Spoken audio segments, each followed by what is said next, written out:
आज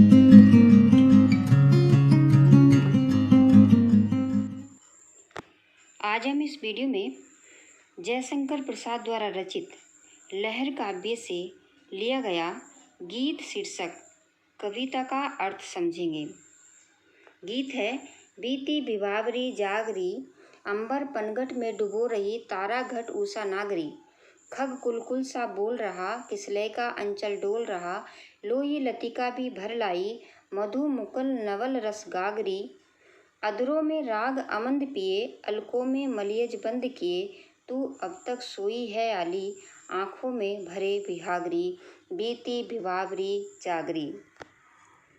भिवावरी का अर्थ होता है रात्रि, तारा घट का अर्थ है तारा रूपी घड़ा, और नागरी का अर्थ है चतुर चालाक, किसले का अर्थ है नए पत्ते कोपले, और लतिका का अर्थ है बेल, मुकुल का अर्थ होता है कली, और अलको का अर्थ है बाल, मलियज का अर्थ है मलियज पर्वत से उत्पन्न होने वाली सुगंध, और आली आली कहते हैं सखी को, सहेली को, और बिहाग बिहाग आलस्य को भी कहते हैं, विरह वेदना को भी कहते हैं, और बिहाग रात्रि के अंतिम पहर में गाए बजाए जाने वाला राग को भी बिहाग कहते हैं। यहाँ पर जयशंकर प्रसाद जी ने सुबह का वर्णन, बहुत ही सुंदर वर्णन किया है कि किस तरह से एक सखी दूसरी सखी को जगा रही है।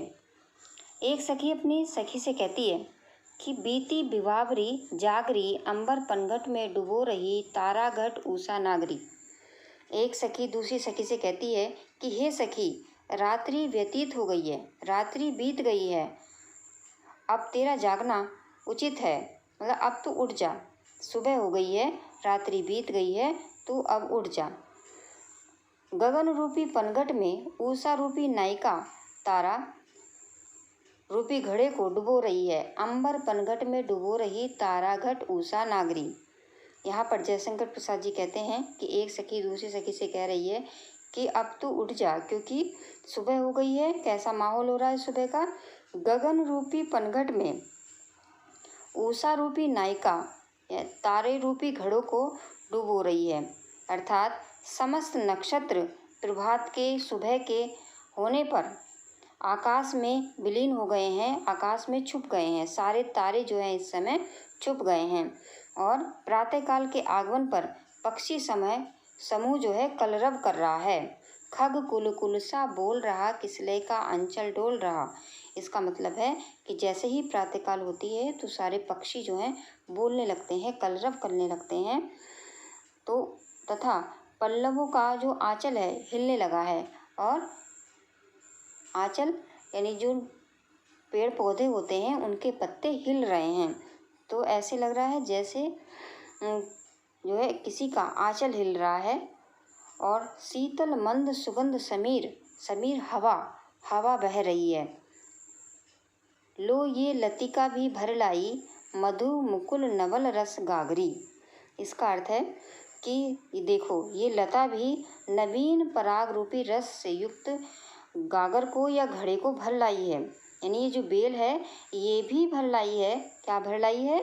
नवीन पराग रूपी रस से युक्त घड़े को भर लाई है। इसका मतलब है कि जो समस्त कलियां हैं सुबह होने पर पुष्पों में परिवर्तित होकर पराग से युक्त हो जाती हैं, पराग से भर जाती हैं। तो सखी कह रही है कि देख, जो लता है वो भी अपने नवीन पराग रूपी रस से युक्त अपने घड़े को, अपने गागर को भर लाई है।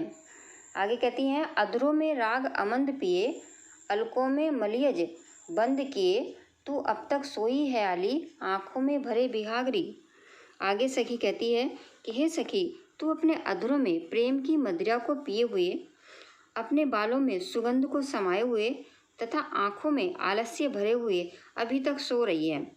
यहाँ पर सखी का कहने का तात्पर्य है कि प्रातःकाल होने पर सब लोग जाग गए हैं, जागरण हो गया है, सब लोग उठ गए हैं, परंतु हे सखी, तू अब तक सो रही है, जबकि ये सोने का समय नहीं है।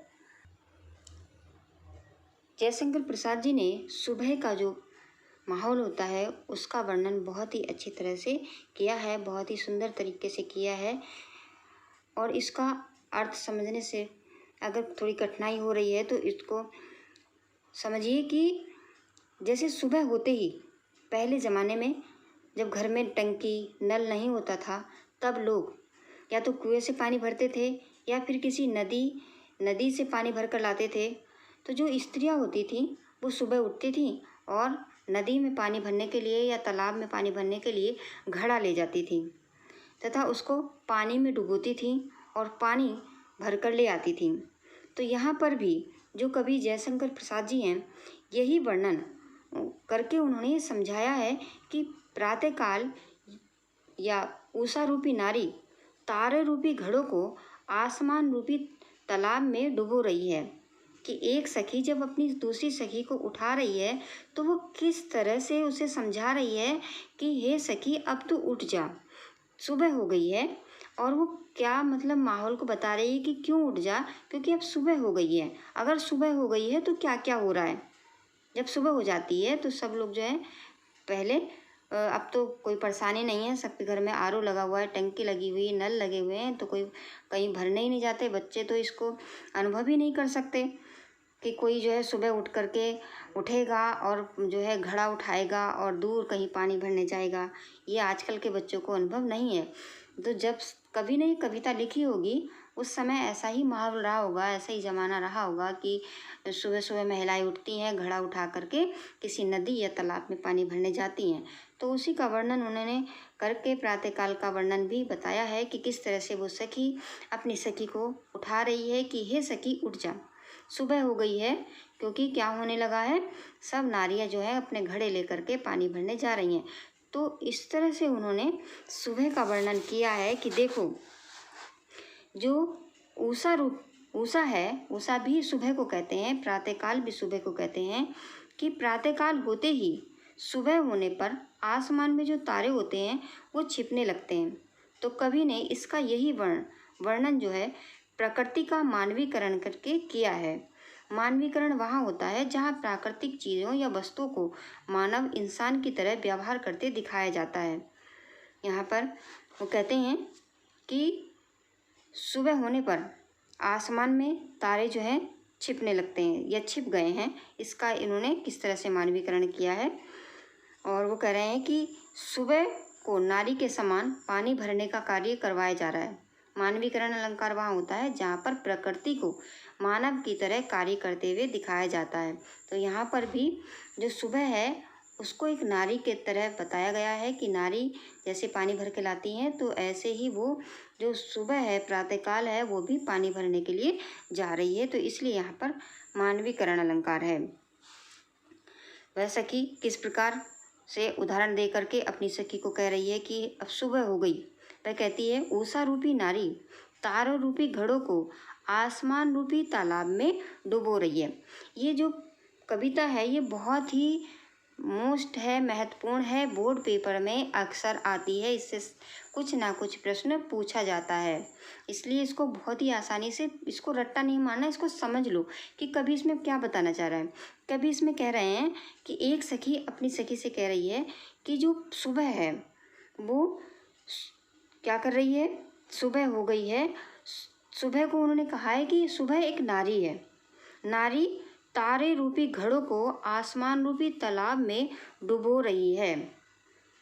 अर्थात यहाँ पर कहने का अभिप्राय है कि सखी जो है ये कह रही है कि अब सुबह हो गई, आसमान में तारे भी छिप गए हैं, अब उठ जा।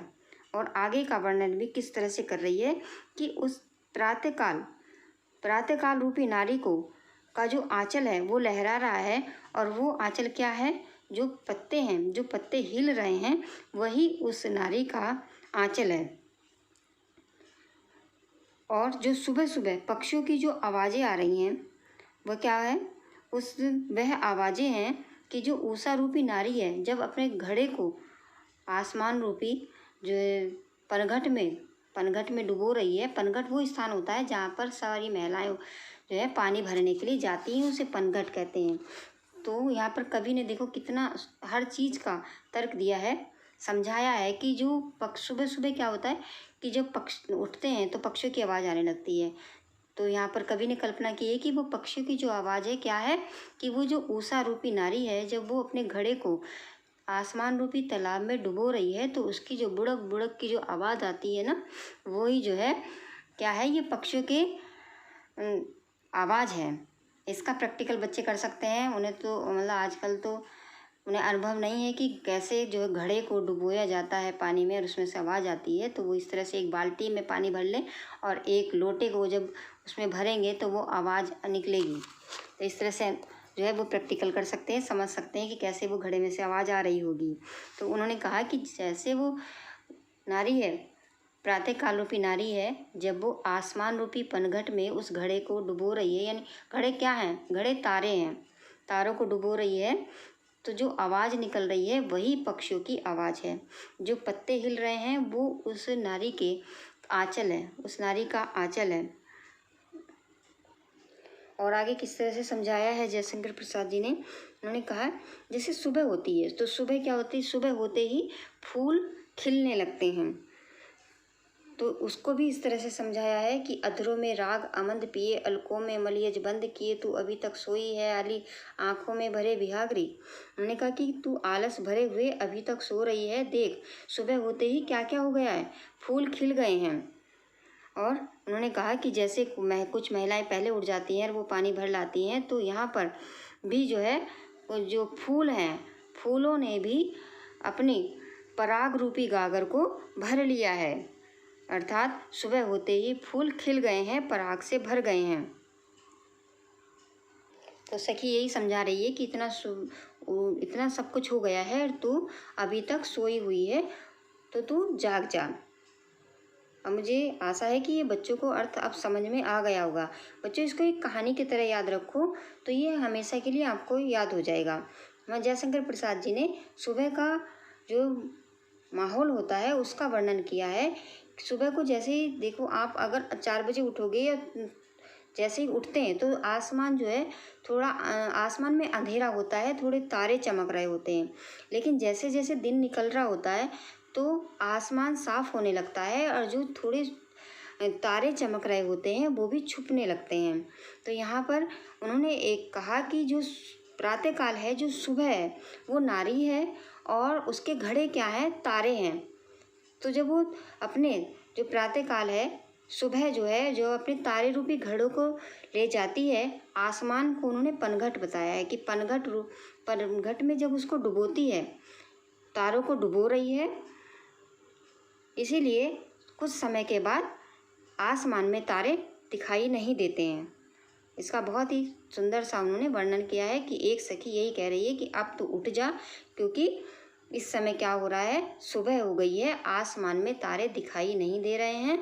और दूसरा जो उन्होंने कहा है कि देख सारे पक्षी भी बोलने लगे हैं और पत्ते हिलने लगे हैं, और ये देख ये लता, ये बेल भी जो है रस की गागर भर के ले आई है, क्योंकि इस समय सुबह हो गई और सारे फूल खिल गए हैं। और तू अभी तक जो है अपने जो है राग आमंद पिए, तू क्या है कि अभी तक सो रही है, अब तक तुझे उठ जाना चाहिए था।